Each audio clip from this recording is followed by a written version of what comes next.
your mind. What's up, Arizona? This is the Mikester, and we're here with another awesome episode of the Freedom Caucus Arizona podcast. And as I just mentioned, my name is Mikester, and I will be your host this evening. And I believe we have our co-host on the line. Dane, are you there? Maybe not, but I know that his little light is on, so I don't know. Maybe I need to see if I can get him back on the line. But meanwhile, let me just welcome everybody to the show and let you know if you want to find us where you can do that. Go ahead and go on Facebook and type in Freedom Caucus AZ, and you can find our Facebook group. And other than that, our website's not ready yet, so don't go to it yet. But soon you'll be able to see it, catch us there too. All right, tonight is we have a local activist that you may have heard of on our show. Okay, I just got an emergency text from Thane, who's giving me a different number to call. So pardon these technical difficulties, but this is what makes it so quaint listening to a semi-professional show, doesn't it?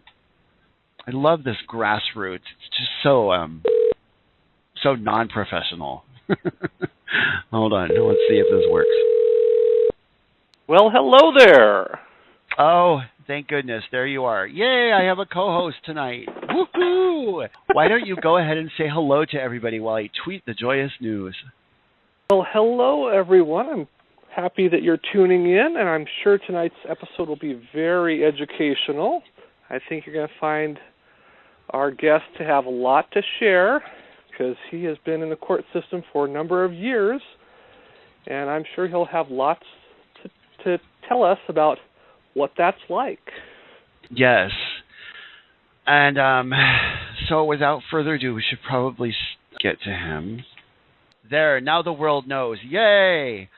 Okay, so, yeah, a lot of times as activists, we live kind of in a world of abstraction, right, where we're taking our political theory and the principles that it's based upon, and, we're talking about philosophy, and we're pointing out the many injustices that are occurring, but, hopefully we're not always, suffering all of those injustices ourselves, but then sometimes we do, because that's why we speak out to them, because suddenly when, that these oppressive structures turn against the individual, they really are quite harmful. So one of our activist friends, and I don't think I know how to say your last name, so I'm going to let you introduce yourself, but Jonas, who you may know from Facebook, has a story to tell. So hi, Jonas. Welcome to the show.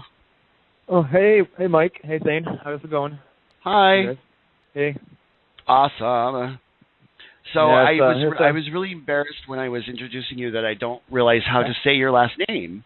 Oh, I guess, yeah, let me see. I can say it like my grandma says it, in the Callewaert. It's a Dutch Flemish thing, so it's an accordion brand. It's kind of like a Spanish gypsy, kind of like, the street master or something like that. It's the translation.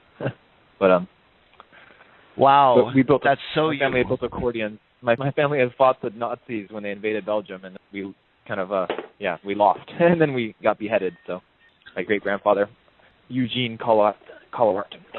But yeah, I do have quite the story to tell. Yeah, I have a friend who's helping me in Tempe, who's we're putting together this lawsuit. Yeah, I was down at the Arizona Supreme Court the other day for the deadline to put in the review, because I've been through, I don't know where to even start because it's a long story, but I can start at the beginning, I can start at where I'm at right now, and what I'm hoping to achieve, or what I'm hoping, because it's been a year since I've seen my son, that's for sure. It's been a while. Well, okay, so I think we should probably go back to the beginning, but let's kind of just set the stage for everybody, because you just said that where you're at right now is that you're filing the appeal with the Arizona Supreme Court? That's correct. Yeah, I was at the Arizona Supreme Court building because, I've never gotten to tell my piece. They put these lawyers on you that the judicial, when I called CPS today and I said, well, I need some of your information from some of your people so I can send subpoenas. And they said, well, you got to send it all to the Attorney General office in Mesa. And I don't know. I was like, well, why am I in Mesa? Because the whole time I've been going to Gilbert and stuff. And they took my son from the hospital in here right down the street, from me, St. Joseph's, and I live down the street from St. Joseph's, and they said something about overflow. So the CPS agency across, they want to make it. I think it's easier for them in their foster care situation where they want to place them in the foster care they have out there. So it just works for them to make me hustle and never, they don't compensate me for transportation. 3 years I used to visit my son for 45 minutes a week, and it was always it's like, I don't know, it's a complicated situation. They would always use me against me. Like, I'm a John Doe father. I'm a person who has been looking for my son, who knew about the situation. I wanted to play a part in his life. I wanted to correct the past where I didn't get to have my father in my life. So I was like, well, it's really important to me that I be part of my son's life because, I'm not trying to have him have the same past that I had. But the state has worked very hard to ensure that me as a father can't play a part in my son's life because they don't understand me. And I went through parenting aid classes. I think that's where a lot of it started, was in the parenting aid sessions. They would say that they had a reunification plan the whole time, but in the reality, I think they had a severance plan. And in the some of the people, the services, they call them, right? And I was just watching the Schaefer. Schaefer is this lady who was murdered in her home, who's trying to change the CPS and the corruption. And so these people, they're very socially conservative. They're very we're going to make you learn how to discipline your child. And I was like, well, those aren't my ideas. I was never disciplined or hit and punished like that. I come with other ideas, and I brought in books from, I have them right here actually. Creating Healthy Children is one book from Karen Ramsey, and I have another book, Raising Compassionate Children, from Inbal Kashtan, and another one, Teaching Children Compassionately, from Marshall Rosenberg. So I've come with my own ideas. I have these, Punished by Rewards by Alfie Kohn. So I have my own books, my own ideas, and I try to present them to them, and they're like, oh, you're just arguing with us, and therefore we're going to put you on the blacklist if, you're trying to do compassionate parenting, and we're trying to teach you to threaten your child with punishment to behave. But my son was never been a behavior problem. So because you wouldn't control your child through pain, you were a bad parent? Through aggression or through threats or whatever. But he never had a problem. Me and him have only ever been with each other in each other's lives for these little small visits. And he's never resisted or had a problem with me. We've never had a situation where it required discipline. But they wanted me to discipline him, and they said, if you don't discipline your son, you don't give him boundaries, and he's therefore going to feel unsafe. And I'm thinking, I have this book, Respectful Parents, Respectful Children, and it's about developing empathetic relationships and to build strong bonds. And I have another book about process learning and how important it is to do process learning. And they want to put him in a home where that's not quite the way, I guess. And they're trying to indoctrinate me into their methods, which I wasn't going to take. I was going to say, well, here's my methods. I understand what you're saying, but I don't agree with it. And then they also picked on my diet. The diet was a big thing. They said he would have a protein deficiency, and therefore the potential for neglect exists, and that I don't recognize danger because I went down a slide with my son on my lap, and they said it was hot. And I didn't even see that until just recently in their final argument, in their final judgment. And so there's all this stuff. The whole time I've been going to this 4-year process, it's all about denying me information and then using me against me. So they're saying because I eat healthy, or they are all, I don't remember seeing anybody healthy in this whole system I've been going to. So I've come in there extremely happy and healthy, and my son's happy to see me, and he's like, wants a father, obviously. And then he comes in. I've heard the foster family is in the situation where they've made sure that none of the children know any of their fathers. And there's a bunch of conflicts of interest if we get into the details of how the caseworker, who is now retired and was put on administrative or health leave at one point, and she, they form pacts with their foster families, and there's a lot of money in this. And there's other people I've went and talked to the AP press, and there was 30 parents there, and they all had stories. And I've seen the numbers now of how many kids they've adopted. They only have substantiated abuse in 6% of any cases. And then we know Jan Brewer has just disbanded, or whatever she called it, the CPS agency, but it's just going to retitle it. And she had the same kind of argument that people have against Sheriff Joe. Oh, he didn't do enough to persecute more crimes. Well, there's 3,000 people or cases that they didn't go after, and they could have had more kids. It wasn't about, we did inappropriate actions against people who did no abuse or parents. So they've spent a lot of money and a lot of effort and a lot of time and a lot of services on me. They had me going to psychoanalysis every week. And they had me going to all this stuff just so they could try to prove something wrong with me. But all those people who the counselors I went to, they were all on my side. They're like, yeah, definitely, you can be a parent. Because they spent the most amount of time with me, they understood me. But the people they sent me to for 1 hour just for their MMPI test, they couldn't get me on anything.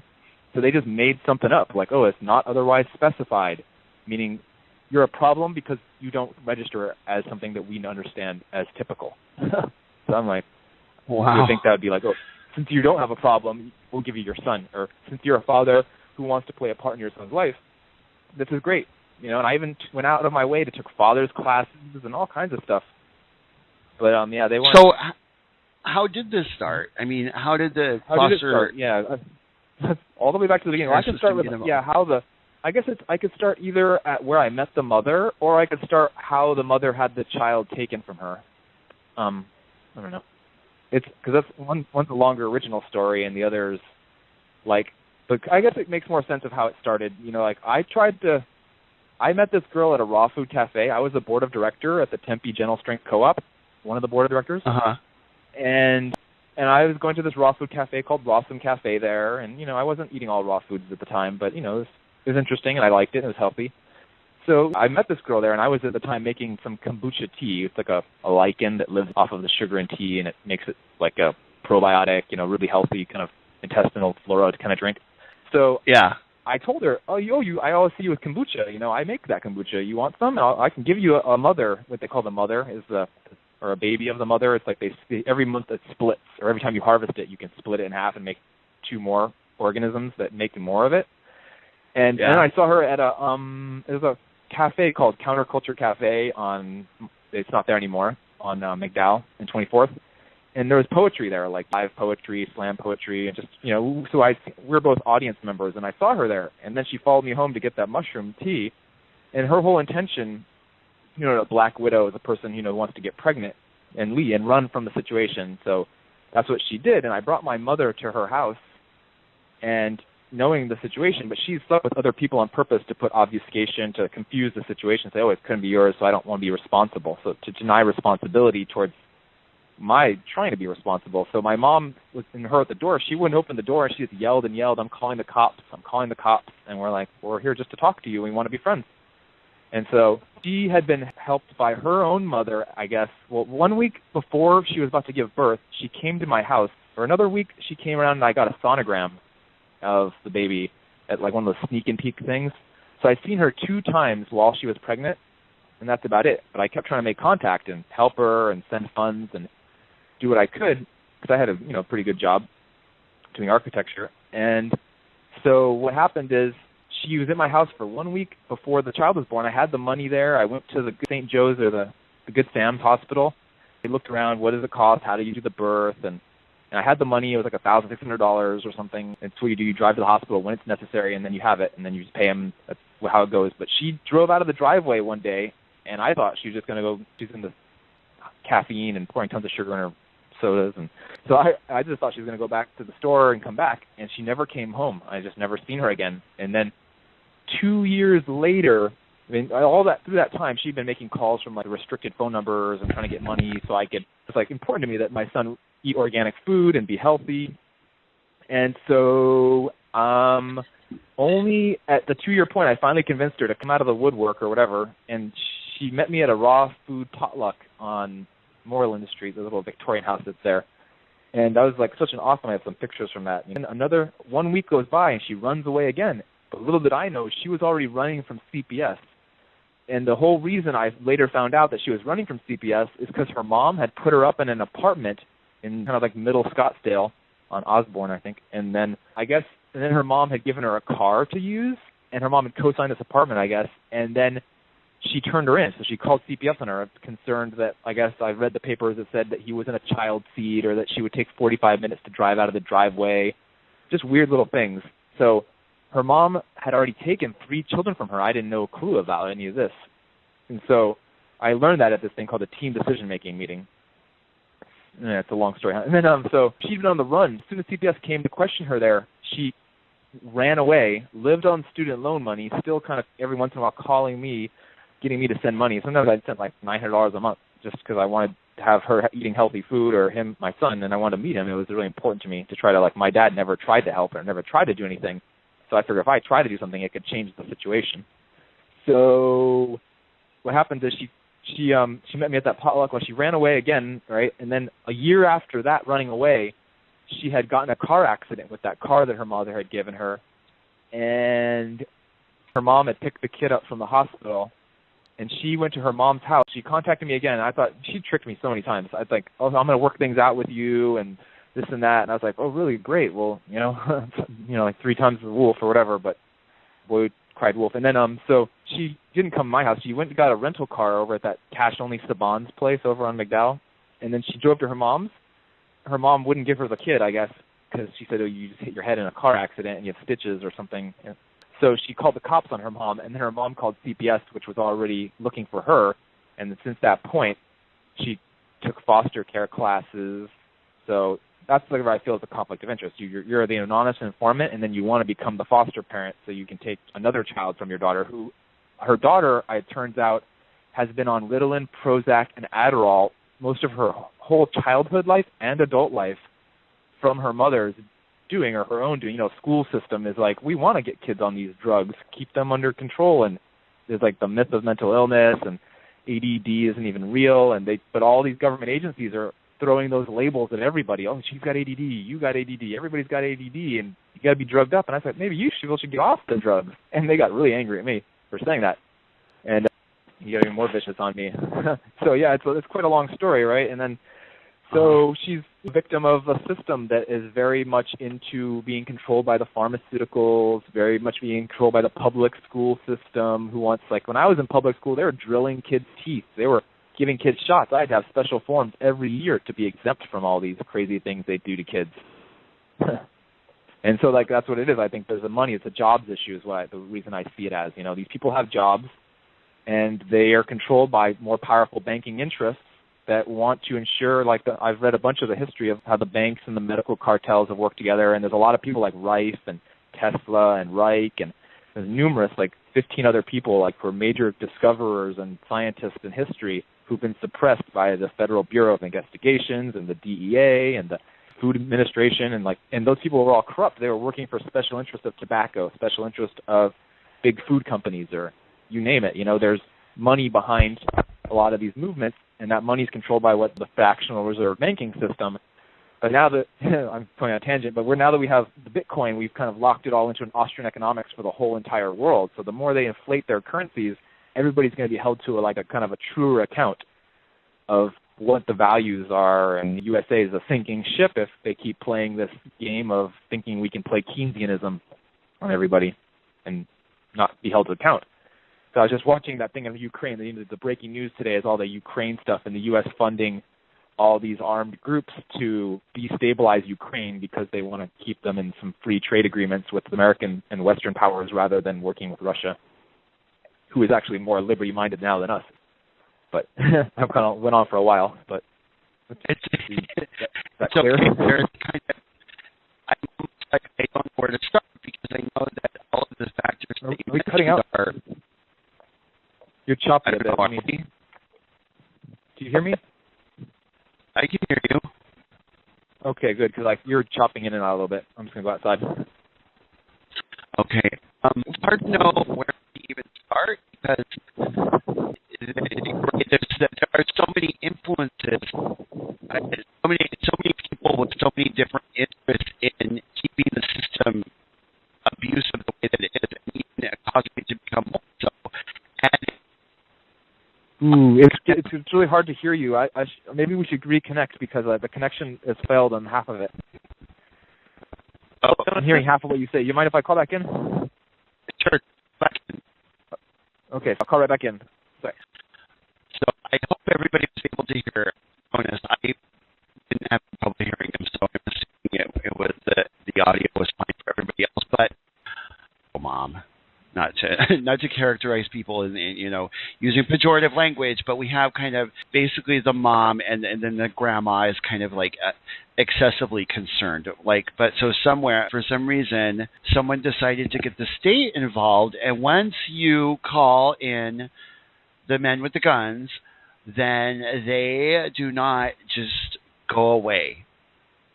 Once they have decided that they have something to, that you need them, and there's something, there's an opportunity for them to make things better or do whatever it is that they do to make more money for the many stakeholders involved. Like Jonas mentioned, the pharmaceutical industry has a stake in being dedicated, and the school, the academic establishment has a stake in proving that the school has a role in. You know what I'm saying? Okay, sorry. I just noticed that we have Jonas back on the line. Are you there? Cool. Yeah, I'm back on. Yeah, it's better now. So I don't know. Maybe we're being targeted by some kind of frequency jamming, but I don't know. Maybe not. We probably were. It would not be the first time I was actually, and it's just like, what does it come to where you can't even have you can't even drop a phone call without being suspicious that you're being spied on. And you're saying, you can't even, you can't even trust an institution that says it acts on behalf of children to have anything to do with anything that, it sounds to me like they're harming your family, and they're doing so in a really absurdly harmful way. So, which could have repercussions for other people trying to live healthily, and it's like, okay, it's the mother and the mother's problem. It's not my problem. This has a very common occurrence that grandmothers and grandparents who don't agree with how their children are raising their children will retaliate on them with the state. So the state is more than willing to be there as an anonymous informant from anybody. I've looked at the numbers here, and I've seen 43,000 kids have been terminated from their parents last year in Arizona. Let me dig them out of my bag. I have numbers for all the states. It's intense to see some of these numbers. See, this lady Carla, who's also got a situation where the CPS just kidnapped her grandson, was giving this stuff. And here's Arizona. Foster care now has 16,902 children in it. In 2006, 1,400 were adopted. In 2007, there were 16,953 children adopted, foster, adopted, foster, adopted, foster. So again on the list, here's California, 118,000. Colorado, we're 16,000. These are in foster. This is adopted. Oh, I see. Okay. So 7,000 adopted in California, 7,364. The next one, Florida, 3,000. Illinois, 1,700. So there's a lot of numbers I have here for adoptions. And that's per year? Yeah. And then here's the governor's report for 2007, 8, 9, 10, 11, 12. Okay, here, 2012, Arizona CPS report to governor, 14,111 children in out-of-home placement, 1,025 children adopted. And that's AFCARS report. Yeah. Due to the interference of grandparents, or just period? No, these are just period. I think this is just state numbers for how many kids. And what I've heard is there's numbers have been inflated in order to gain more federal funds. So way Nancy Schaefer, the way she was talking about it in her interviews, is that these state agencies, they can't help themselves. They're like drug addicts who want all of this money from the federal government to fund their own careers. And they'll do whatever it takes to marginalize parents and say, well, you're different, so therefore you're a problem, and we don't want to give you your child. But for me, it's, okay, I can understand there might be real problems with real abuse, but I've never abused my son. I've never even had the opportunity to abuse my son, and now they put me on this thing called the Child Abuse Registry. The last job I had, they did a background check on me. Oh, you're on the Child Abuse Registry. Goodbye, It's so it's really hard to get a real job now because I've been placed on an abuse registry as a person who's never abused a child. The guy's name is Bruce Niddle, who sent me the letter, said you're on the Child Abuse Registry unless you win the case against CPS. And I'm not sure, Bruce Niddle. There's some different people, people might recognize these people. Maria Hofstad, there's the liaison from the Senate who's supposed to be impartial. I called her up once trying to talk to her about my situation. She said, you're a complainer and a whiner, and hung up on me. And she's the person supposed to be, oh my gosh. Maria Hofstad, something, yeah. All right, Dane, do you have any thoughts? Well, that's a lot of information, and the question I'd like to pose is, I would think that fathers have some say and some opportunity in court to make their case, and that there's some sort of public court process where judges make a decision. And when we come back from the commercial, I'd like to hear back with local activists. Some of you might know Jonas. I can't say it the Dutch way or the Jonas American way. Sunshine Colowert, yeah. Colowert.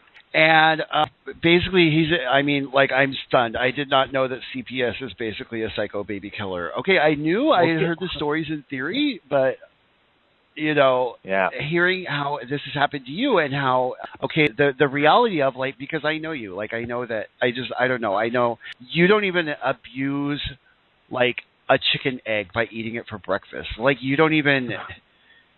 and you don't, and it's not even not to harm the chicken. It's to not harm the fly that might land on the chicken if you kill it. That is how much you go out of your way as a human being not to harm other people or living beings or any sentient beings. That's totally part of your vibe. Anybody who knows you will know that you're into nonviolent communication. Your entire persona is all about living in a way that is non-harmful. So I find the idea that this abusive child protective system, it's I honestly I'm speechless with disgust. So I guess that's my way of saying it. I had the non-immunization forms, right? The legal Arizona state forms. The first day I met with them, I gave them these forms and said, I don't want my son immunized. And they went ahead and did it anyways. I had to have one of these lawyers, Gary Scales, that I had put in some kind of a motion or some kind of thing to stop them when they got a third way through. And then some of the documents they gave me were whited out and all kind of weird marks on them. So it's really suspect. And after they did that, he's had a speech impediment. So they're saying it's your fault he's got a speech impediment to me, that his development delay is my fault, when it clearly happened when they gave him those shots. It was the week after. It was not the same person. He was having sicknesses and earaches. And so that they put toxic heavy metals in his bloodstream against the law, and there's no repercussions. And then another thing about this juvenile court, there should be a process for fathers to have, or anybody, to have a legal, fair trial. But they don't. The juvenile justice system is no jury. Hearsay evidence is totally admissible, and they have this closed court rule where no one can re-enter the courtroom if they've been in the courtroom before and they've said or heard other testimony. So if you heard testimony, you couldn't be a witness later. Or you had witnessed and you wanted to come in later, it wasn't, they were going to be up again, you weren't allowed. So they cut my mom out, and because my mom wouldn't work against me, they just cut her visits off. You're not having visits anymore with him. So my mom, as grandmother rights, they violated her grandparent rights.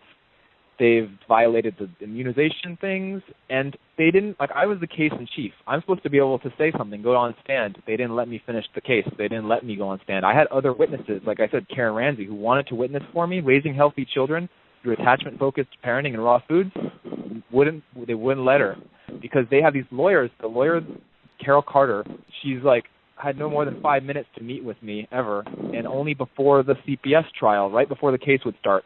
So she's calling me names just like they were calling me names. Oh, you're quirky. And they don't understand me because they didn't want to take the time to understand me, like the counselors that they sent me to, Thomas Aubrey and others, who, agreed with me and said, so give him his kid. And I even got my own psychologist and my own psychiatrist, Moran and Parker and some other, to witness, to come in there and to say, and they were he should be a father, give him his rights. But then they overruled those guys and said, no, because they haven't seen him with his son, their opinion is invalid. That's what they said. It's invalidated. It means nothing what they said, even though, they talked to me, they listened to me, they saw all the stuff with the paperwork and everything and the other people's opinions, and they came to their own opinion that was different than the state people that the state paid for, which was Dr. Dahl and Dr. Rosengard and Dr. Moe were the ones. And that's, so what's my next process and the step is I'm going to the federal appeals court, or the Supreme Court, for a review, right? And my friend says they always deny these reviews at Supreme Court. But this is going to be the first time I'm going to get to tell my story, because I'm going to get to write it all down. And I filed an extension because I didn't realize the process was so large. I thought I'd go in there and set the review off. No, there's a whole booklet you got to read about to do the appeals process, or pro se it's called.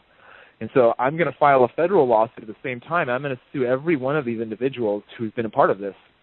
And I heard that because when you make squeaky wheels ask for grease or whatever, and that there'll be people behind every one of these doctors who are insurance companies who want to shut me up. But I don't know. That's just what I've been told. Well, oh, yeah, that's an interesting thought. I feel like, well, I hope that, yeah, they might want to shut you up, but yeah, they might just want to also just have it go away because it will drive up all of their costs.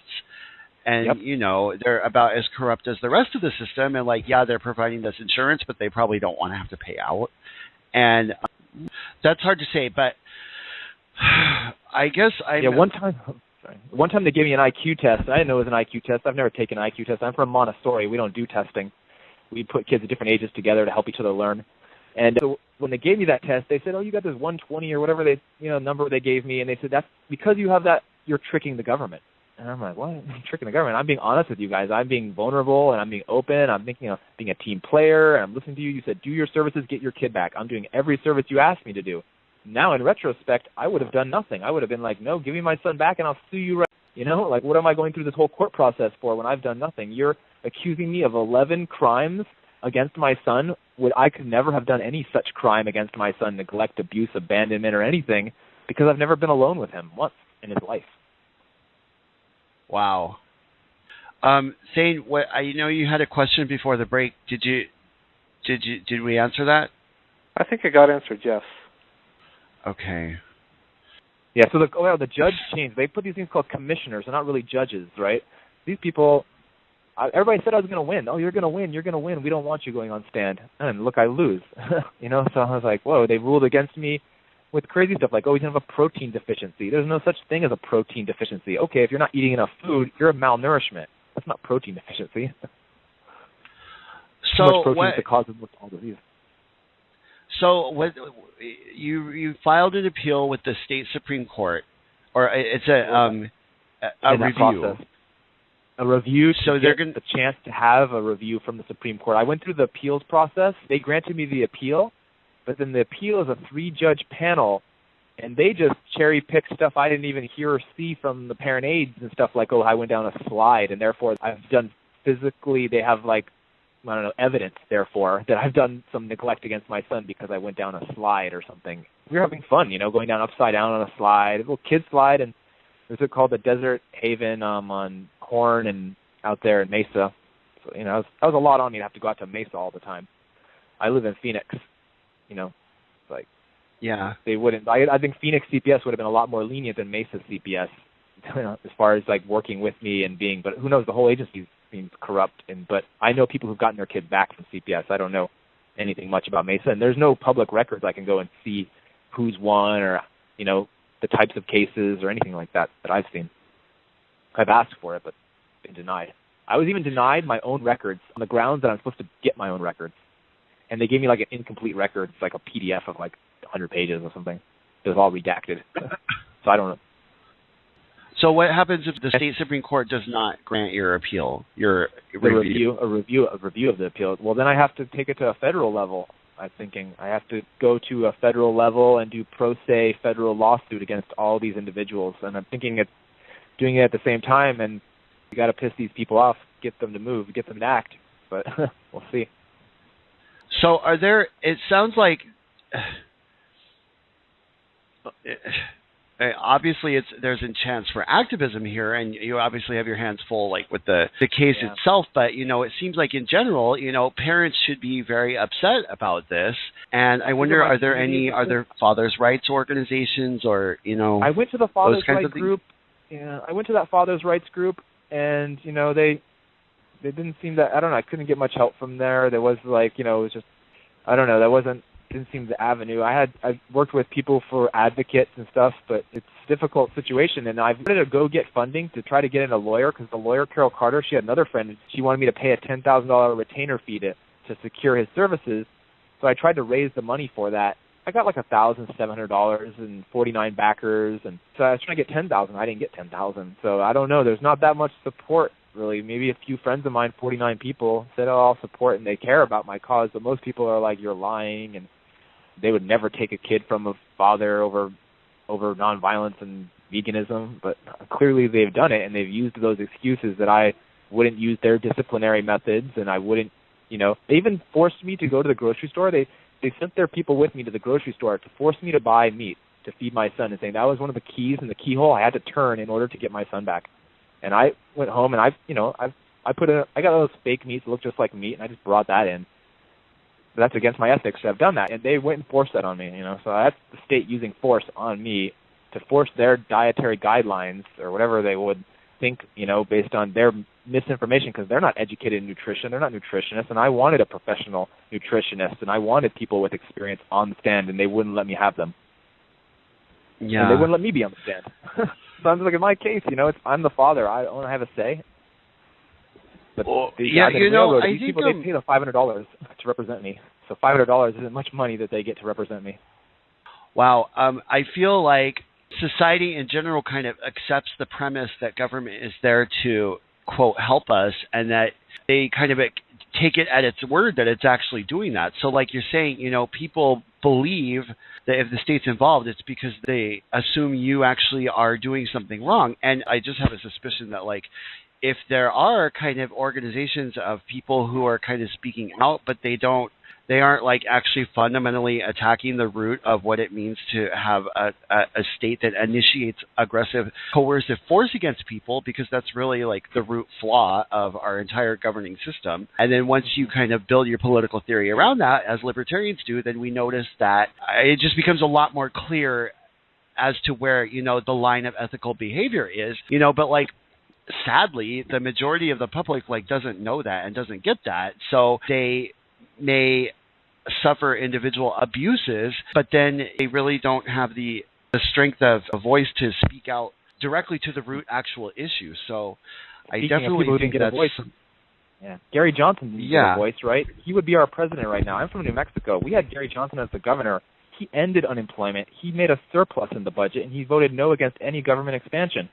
If we had Gary Johnson right now, we wouldn't be going to war in Ukraine. We wouldn't be going to war in Syria. We wouldn't be destabilizing Egypt and Syria and Libya.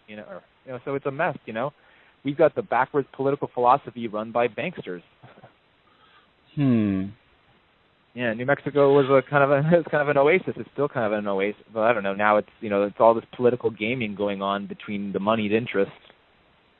But it's a mess. If people want to help support you, what can we do? So let me type go get funding. If I type in 801010 CPS on Google, it's the first link. Yeah. So just CPS and even let me type in NVC 80 CPS, second link. Yeah. And it's called CPS versus 801010 and NVC lawyer retention fee. Go get funding. Yeah. So I found it. All right. I am going to tweet that out right now. Big surprise. I've been, personally oppressed by the system for many years, so I don't have any donation to give myself, but I definitely will tell people about this. And I feel like I don't know where to start, because I'm also not like a parent either, but I feel like a lot of the parents might hear this and they might say, well, I don't want my kid. Like, I know a lot of other parents, they'll get involved in other parents' lives. I have other friends, who have CPS involved themselves in their lives. And it's like, it's all it takes is one tip, And these people are out there to make themselves work. It's just like when you call, you're activating the government force to do something, and they're more than happy to jump. You say jump, they say how high can we jump? Because we can pool more funds. Oh, and I think their budgets are already so there's a fear of retaliation kind of thing? Yeah, for sure. Certainly, a lot of parents don't want to even associate with other parents who have CPS cases because they'll be under scrutiny as well. Wow. And I have a lot of friends. Like, if I'm hanging out with my friends' kids, those kids love to play with me. I'm the person that's the funnest playmate to have because, I put a lot of attention towards children. And, I even raised my brother and sister I was 11 years old when I had a brother and a sister, 13 and 11 when I was one had the other, and I've played a big part in their lives. And so, it's like I understood them growing up and being healthy people and, So, yeah, it's like, it's crazy to be marginalized by the state and feel powerless. And I feel like I've been in limbo for so long. I've been keeping my house and my space open and a room for my son. And, I have a lot to give him and a lot to offer. And I want to help him contribute to be a positive member of society, to fight for the cause of liberty and the individual, and to, to be prosperous, and, to understand our system. And, our system's been quite hijacked right now, so it's disastrous in some sense. In many ways. All right, I just put the link out. Thane, do you have any brilliant summarizing thoughts here? Well, one thing I would observe is, when I talk to lawyers who work with the Libertarian Party, they oftentimes tell the audience, do not talk to the police. And to me, it sounds like you're giving the same advice, which is don't talk and don't cooperate with CPS, because regardless of maybe not regardless, but it's very easy for them to use your cooperation against you. And so there's a whole lot of logic to the idea of don't consent to questioning by the CPS or by the police. Or by psychiatrists or psychologists that they pay for. Yeah, well, and anybody who works for or on or behalf of the government, and everybody involved that you're discussing, whether we're talking a expert psychiatrist, a lawyer on your behalf, a CPS worker, they're getting paid to do a job, and the paycheck isn't coming from you. Therefore, their motivation is to collect the paycheck. Their motivation isn't always to benefit you or the child. They've just, in many cases, they want to get their paycheck.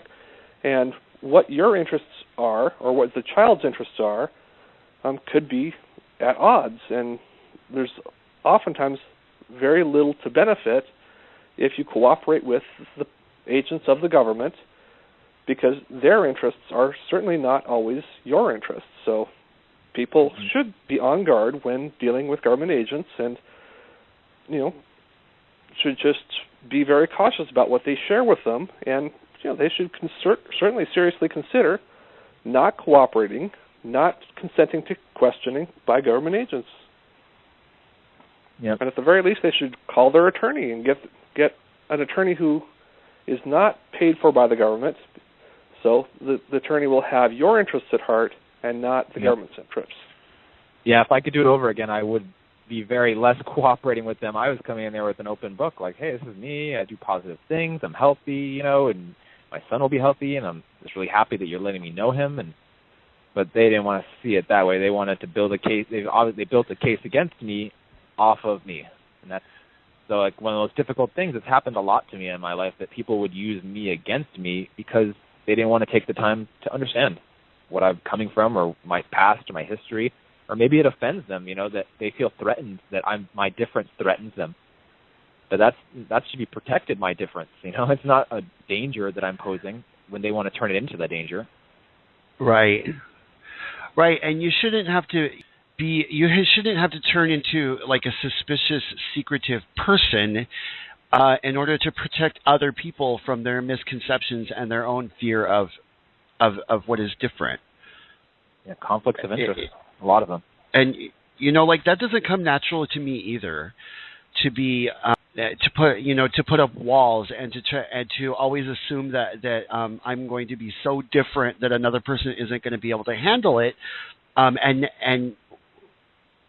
then the next thing you know, that person is using something about you as a weapon, as a form of criticism that is not, there's nothing wrong with.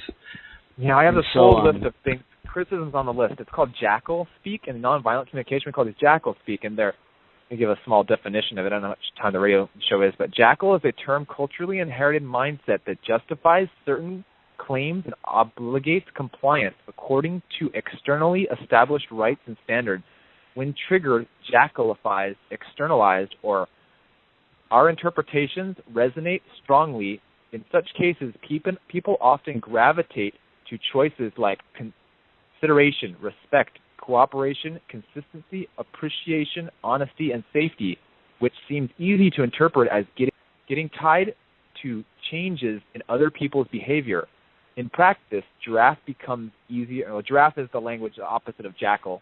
So, like on this list here, there's a whole list. I kept expanding the list. Normally, it's like demands and evaluations and diagnosis and Amtssprache, which means the denial of choice, it's a German bureaucratic language like, you got to, you should, you must. It denies responsibility to the person who would take someone's life or take their freedom. There are assumptions, interpretation, expectations, and the list just goes down and down. I added so many words to the list, It's even to rewarding someone, because then that's not going to set them up for their own intrinsic, need to want to self-actualize. It's an interesting concept, to say perceptions even. Assessments, and that's what the whole law does. Like, I feel like the most violent job in the world is to be a judge, because you're passing judgment on people that will affect their lives when it's not your life that you're being affecting. And I like to see things in terms of observations before judgment, or a value judgment as opposed to a moral judgment. It's not about things being right and wrong and good and bad, but it's about the causes and their effects and the consequences and their actions. It's like, okay, we all have these shared needs in life. We all want safety. We all want air and food and water. And there's always a way we can all, as life, get our needs met if we make shifts, not compromises. You don't want to compromise one need for another need. That would be hurting yourself. But if we make shifts, we can all get our needs met in ways that work for us. And it's a lot to do with consensus process, like listening to the voice of the most oppressed so that everybody can get their space and no one's going to be marginalized. Great thought. Nonviolent. Yeah, you're so nonviolent. I just find it stunning and so typical that a system that is just abusing and killing and murdering and just shooting dogs dead in the street and everything else is going to turn around and call somebody like you a threat to a child.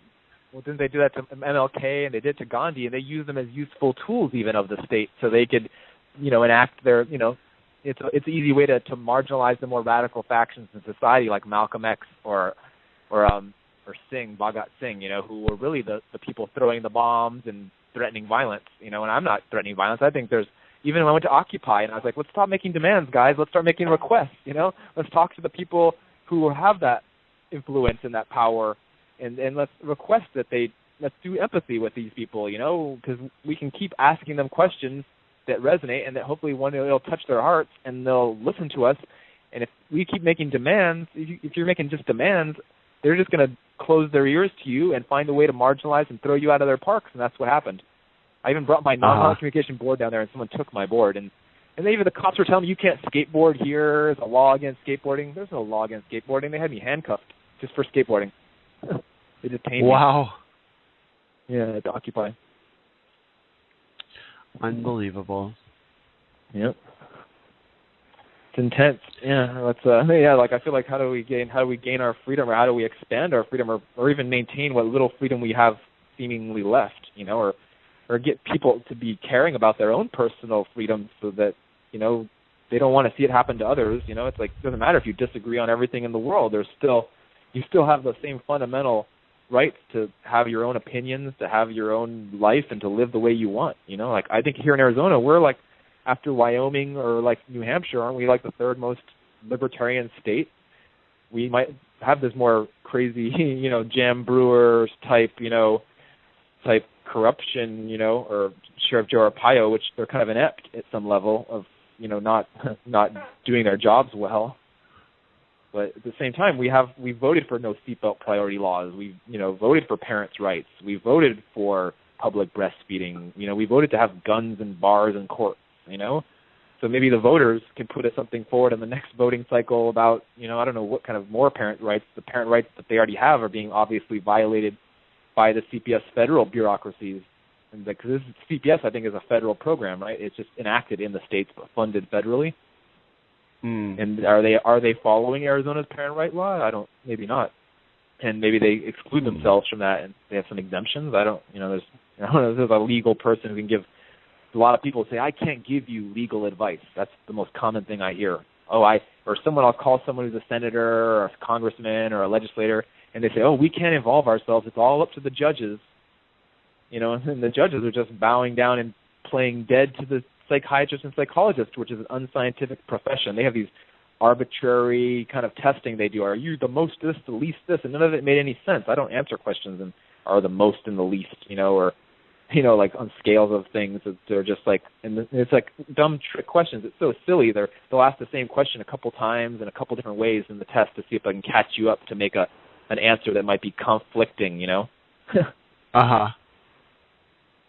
Yeah, MMPI is a joke, and they know it too. The new MMPI or the new DSM-5, I think they said we're going to take out all personality disorders and we're going to call them, try to be more logical. They were trying to do maybe and be like, these are things, these are behaviors, and even in France they do this. They don't say these kids have these problems and need to be put on drugs. We got to look at what the causes of them behaving this way are and remove the causes, address the causes, not suppress the symptoms. And that's kind of what I do with the whole natural hygiene, healthy thing I do. It's about the cold is the cure. Get out of the way, give your body rest, and it'll repair itself. We're perfect. We're like the perfect. Every cell in our body wants to create a perfect copy, and what creates the non-perfect copies is poisons and toxins in our environment. What do they? They have that program where they spray our skies to deflect global warming, but they're putting aluminum oxide in our air, or they have fluoride in our water, and it's gonna, it's like a waste product from the industry.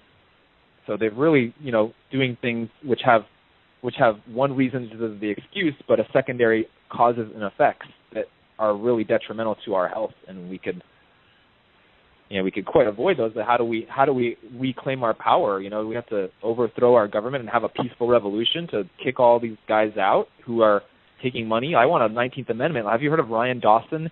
He's got a book called, I think, The Separation of Business and State, and it's about how corporations and state need to be you can't mix these two powers. When that's fascism, when you're allowing the mixture of corporations like all like ASU partnerships with the state and like private enterprise or anything like that. Yeah. I mean, the state can just stay out of the business, let the free market run, do its own thing, self-regulate, and the state, as soon as the state gets involved in it, it starts regulating it, and then you have, that's why I feel like a 19th Amendment is necessary, the separation of corporation and state, just like the separation of church and state. You can't be having these three different things as lifeless, and these are just tools that we've made up for ourselves to maybe help ourselves, but now when they conflict, and you always have self-interest. Every single individual is a self-interested individual to continue on our species, or as a larger project we have that, but as the individual, every individual would do what they want. That's why in all behavioral studies you see like the Stanford prison study, or you see any study, the Harvard one, all these things they've done, or this guy there's a good guy always wins. It's like where they do studies, and people will abuse their power, be it a parent, a teacher, a boss, a jail guard, or the president. They'll take advantage of the power they have and use it in their own self-interest, and that's just a mess. Like that's why checks and balances were supposed to be there, but Congress hasn't done its job whatsoever. They all been paid off and bought off and placed by moneyed interests. That's why more than half of them are millionaires. They get in there. Michelle Obama's personal fortune has just increased millions and millions of dollars, like $17 million just from being in office. Something's going on there. Someone's taking all this money from the Michelle money Obama isn't even in office. Yeah, right. She's not in office. She's just raising a fortune. Yeah. Married to someone in office. Oh, anyway, okay, we're down to we actually have we're at an hour right now. So okay. You have been fascinating to have on, and I just have to say that you're. I really enjoy having you as an ally, and I look forward to continuing to do more awesome activism on freedom topics. Jane, do you have any last-minute questions or anything else? I would say the one point I would like people to take away is always keep in mind who benefits from any given action, any given program, and be skeptical of the government, because their interests are not necessarily yours. That's about it. All right. Well, thanks for being on tonight. On March 1st. Can I throw one more thing in there? On March 1st, I'm having go ahead. In Papago Park, 3 p.m., Ramada 11, we're having a fruit luck. So if anybody wants to come eat lots of delicious food, bring just a little bit of any one kind of fruit and come eat with us. And it's a little meetup group we have going on here in Arizona called Fruities and Foodies. And when is this again? It's on March 1st at 3 p.m. at Papago Park, just north of the zoo there, at Ramada 11. And if it's not at 11 because it's taken, it'll just be at 12 or something. And it's a nice little overview where you can see the pyramid that's there, and you can see across the city, and it's a beautiful spot. Cool. That sounds like fun. For sure. Okay, well, excellent. Well, thanks for having me on, you guys, and You're welcome. Thanks for being on. Okay. Goodbye. Yes. Bye. All right, everybody. Well, That was a wonderful episode, and we will see you. Let's see. Oh, I wanted to tell everybody real quick. There's an emergency action tomorrow at the Capitol, 4 to 6, to speak out against the corporate speech bill. I know. Apparently, I did not know there were libertarians who believe corporations are people. I personally believe they are not. So, if you are one of the people who think that only individuals have rights, and you'd like to speak out against the corporate speech bill, then tomorrow from 4 to 6 p.m., there's an action. And I'm just going to post this in our Freedom Caucus group and encourage people to stop by there and actually join our group if interested. And I'm going to go ahead and I'm going to post Jonas's Get Paid Fruit Luck. His fundraising link. And yes, I will go ahead and mention the Fruit Luck there too. All right. All right. You have anything that we forgot to mention? I'd like to end by saying Bitcoin, Bitcoin, Bitcoin. Bitcoin, Bitcoin, Bitcoin. Don't fuck with me, fellas! All right, now good night.